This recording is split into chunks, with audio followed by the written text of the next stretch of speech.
देखिए, हमारे पास कुछ ऐसी दुआएं हैं जो गलत हैं और हमें कहा गया है कि इस तरीके से या यूं दुआ न मांगी जाए। इमाम जाफर सादिक अलैहिस्सलाम की हदीस है कि 4 लोगों की दुआ खुदावंद आलम कभी भी रद्द नहीं करता। जब इंसान खुदा की बारगाह में दुआ मांगने जा रहा है तो ये वाली चीज़ सोच के जाए कि वो जो देने वाली ज़ात है वो हर चीज़ देने पे कादिर है, और जो हम लेने वाले हैं वो वाक़ई हमारा अपना कुछ नहीं है, यानी कि हम मोहताज, वो मोहताज वाली जो चीज़ है उसका शायद कॉन्सेप्ट बाज़ औक़ात हमारे जहनों के अंदर इस कदर वाज़ेह नहीं होता।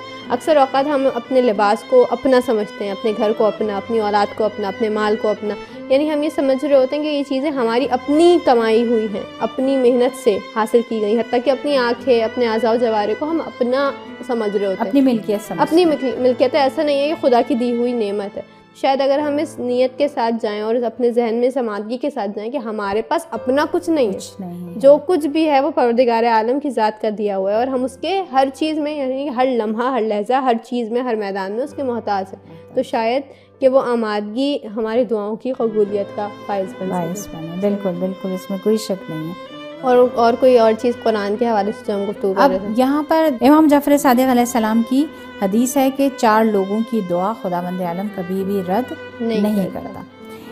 पहले वो बाप जो अपनी औलाद के लिए दुआ मांगे, उसकी दुआ खुदा कभी भी रद्द नहीं करता। यहाँ तक कि हमें बाज़ रिवायतें ऐसी भी मिलती हैं जिसमें कहा गया है कि अगर आपके वालिद का इंतकाल हो चुका है तो आप उनकी कब्र पे जाके, कोई बहुत बड़ी मुश्किल है, कोई बहुत बड़ी परेशानी है जो आपको लगता है कि वो हल नहीं हो रही है, ज़ाहिरी असबाब से आपको हल होती नज़र नहीं आ रही है, तो आप, अगर आपके वालिद ज़िंदा हैं तो आप उनसे कहें कि मेरे लिए दुआ करो, और अगर ज़िंदा नहीं है तो उनकी कब्र पर जाकर उनके वसीले से खुदावंद आलम से दुआ मांगे तो फ़ौरन दुआ मुस्तजाब हो जाती है। दूसरे कौन है जिसकी दुआ खुदावंद आलम जल्दी सुनता है? वो मज़लूम है जिस पर जुल्म किया गया है, और वो अपने ऊपर जुल्म करने वाले के लिए जो दुआ करता है तो खुदा उसकी दुआ को मुस्तजाब करता है।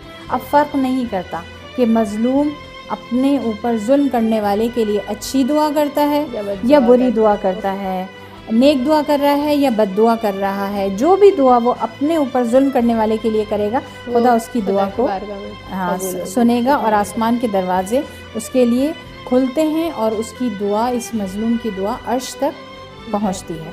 तीसरी कैटेगरी है उम्रा करने वाले अफराद। जब वो उम्रा करने जाते हैं और उम्रा कर लेते हैं, उस वक्त से उनकी दुआ मुस्तजाब रहती है जब तक वो अपने घर नहीं पहुंच जाते। अच्छा, उस वक्त तक खुदा उनकी हर दुआ सुनता है और उसको मुस्तजाब करता है। और इसके अलावा रोज़ेदार शख्स जब तक वो इफ्तार करता है उस वक्त तक उसकी दुआ मुस्तजाब रहती है, रोज़ा रखने वाला। और ज़ाहिर है कि हम इस वक्त माह रमज़ानुल मुबारक के महीने में हैं और आखिरी जो औक़ात हैं माह रमज़ान के वो गुजार रहे हैं, तो लिहाजा कोशिश ये होनी चाहिए कि अगर हमने कोई ऐसी दुआ है जो अब तक नहीं की है, खुदावंद आलम से दुआ नहीं मांगी है, क्योंकि दुआ मांगते वक्त एक चीज़ हमेशा जहन में रहनी चाहिए कि अगर हम अपनी दुआओं की एक लिस्ट बनाते हैं, फहरिस्त बनाते हैं, जो चीज़ें हमें खुदा से चाहिए, तो वो लिस्ट बहुत महदूद होती है। लेकिन अगर आप उन दुआओं की तरफ रुजू करें जो अइम्मा ताहिरीन से मंसूब हैं, जो अम्बिया ने दुआ मांगी है खुदावंद आलम से, मिसाल के तौर पर एक दुआ जो कुरान में किसी नबी की ज़बानी नक़ल हुई है, रब्बना हब लना मिन अज़वाजिना व ज़ुर्रियातिना क़ुर्रता अयुनिन वजअलना लिलमुत्तक़ीना इमामा। बहुत ही बुलंद मर्तबा दुआ है, यानी हम अपनी औलाद के लिए, वैसे ज़िंदगी में, या अपनी अज़वाज के लिए, यानी अपने शौहर है तो बीवी के लिए, बीवी है तो शौहर के लिए, अगर जो है सास है तो बहू के लिए, ससुर है तो दामाद के लिए, ये सारे अज़वाज की कैटेगरी में आते हैं, फैमिली मेम्बर्स। और औलाद जो आपके अपने जो है वजूद से वजूद में आती है। अब हम अपनी औलाद के लिए या अपनी अज़वाज के लिए क्या खुदा से मांग सकते हैं? हम उनके लिए माल मांगेंगे, हम उनके लिए अच्छा घर मांगेंगे, हम उनके लिए अच्छा रोज़गार मांगेंगे, लेकिन हम इतनी तवज्जो के साथ, जितनी तवज्जो से कुरान की आयत बता रही है कि अपने औलाद और अज़वाज के लिए तुम्हें क्या मांगना चाहिए, तो इतनी बेहतरीन दुआ है जो कुरान हमें तालीम दे रहा है कि अपने अज़वाज और औलाद के लिए मांगो। और वो 2 चीज़ें हैं। पहली चीज़ ये है कि अपनी औलाद और अज़वाज के लिए खुदा से ये कहो कि हब लना मिन अज़वाजिना व ज़ुर्रियातिना क़ुर्रता अयुनिन, यानी क्या?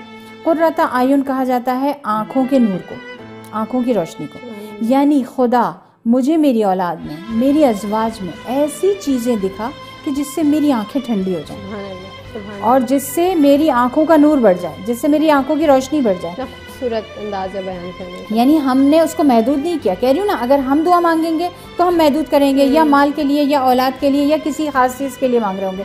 लेकिन यहाँ पर खुदावंद आलम ने क्या किया, इतना वसी कर दिया उसका दायरा। यानी हर वो चीज़ जो मुझे अपनी औलाद और अज़वाज में, मेरे दिल के अंदर और मेरी आंखों के सुकून का और ठंडक का बाइस बने। वजअलना लिल मुत्तकीना इमामा।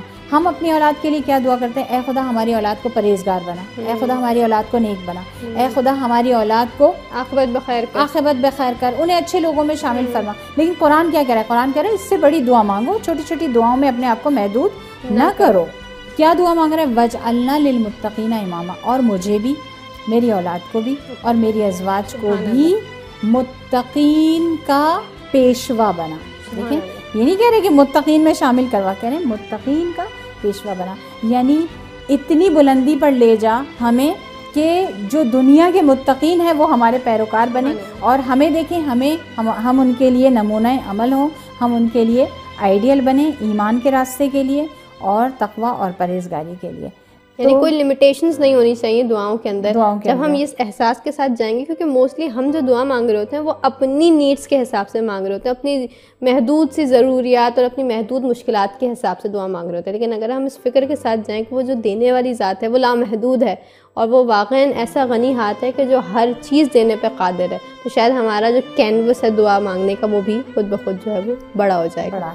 अच्छा, दुआ के हवाले से ये कि क्या किया जाए कि ये दुआएं मकबूल हों। जैसे कि आपने कुछ चीज़ें अभी जिक्र भी की कि ये दुआएं हैं या इस तरह के लोगों की दुआएं हैं जो मकबूल होती हैं। उसके अलावा और कोई चीज़ कि हम अपनी आदत के अंदर लेकर आएँ कि जिनसे दुआएं मकबूल हों, या कोई स्पेसिफ़िक ऐसी दुआ है? देखिए, हमारे पास कुछ ऐसी दुआएं हैं जो गलत हैं और हमें कहा गया है कि इस तरीक़े से या यूँ दुआ न मांगी जाए। मसलन हमारे पास एक वाक़या है कि पैगंबर इस्लाम सल्लल्लाहु अलैहि वसल्लम के एक सहाबी थे जो बीमार हो गए। ख़बर ली बीमारी की, रसूल उनकी अयादत को गए।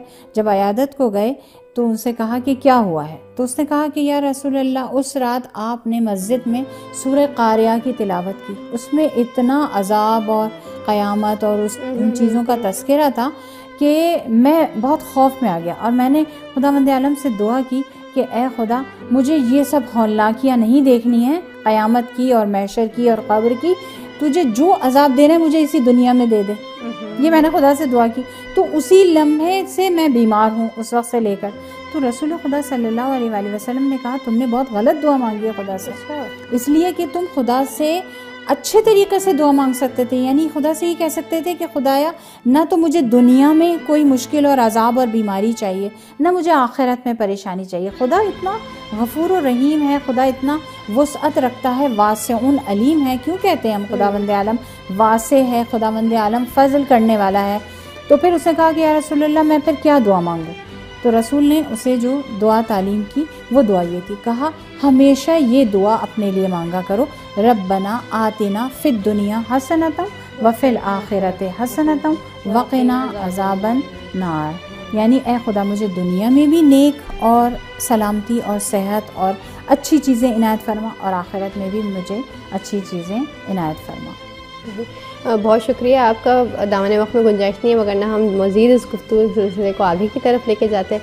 नाज़रीन, इंशाल्लाह कि जो चीज़ें यहाँ बयान की गई हैं आप लोगों के लिए भी बहुत ही दिलचस्प और मुफीद वाक़या हुई होंगी। दुआ के जो हम मेरा और आपका हथियार है, मोमिन हर मोमिन का हथियार है। इंशाल्लाह कि हम कोशिश करेंगे इन तकाज़ों के साथ और हकीकी रूह के साथ दुआ को मानेंगे कि इंशाल्लाह हमारी दुआ भी बारगाह खुदाबंदी में मकबूल हो। आज के लिए इतना ही। मुझे सैयदा सुबैका बतूल को इजाज़त दीजिएगा। अपना बहुत ख्याल रखें। खुदा हाफ़िज़।